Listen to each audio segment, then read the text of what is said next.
There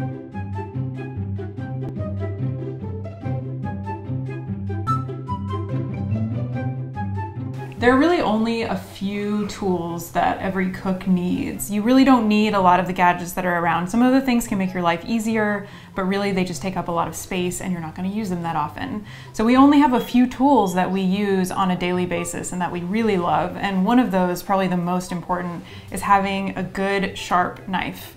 It doesn't have to be an expensive knife. Expensive knives can be really nice and fun to use, but all that matters is that you have a sharp knife. And it's really just a matter of getting into the habit of sharpening. And once you start practicing, the better you're going to get.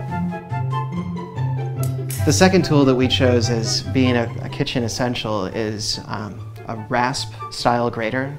The biggest brand that most people know is a microplane, though, I mean, other brands are just as fine. I use it all the time in baking because I love to zest citrus into almost everything I bake. It's perfect for that. It zests off the outside, the very outside of the peel without getting any of the white, bitter pith. It's just a really nice tool and it makes certain tasks really simple.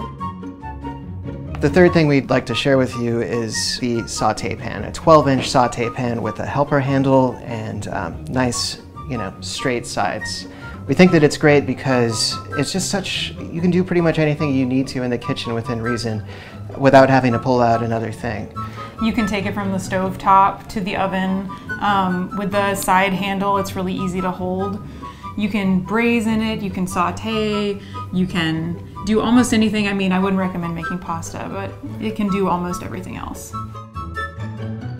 Final thing that we think is really important in the kitchen is your hands. There are a lot of gadgets out there that, like for separating eggs and things like that, you really don't need those. You just need clean hands, and they're much easier to work with, easy to wash, and really natural. Yeah, it's everything from massaging dressing into a kale salad or some kind of sturdy green to, to at the grocery store when you're trying to feel the ripeness of fruit. Using your hands more than tools, as long as you're not going to burn yourself, it's definitely something we recommend.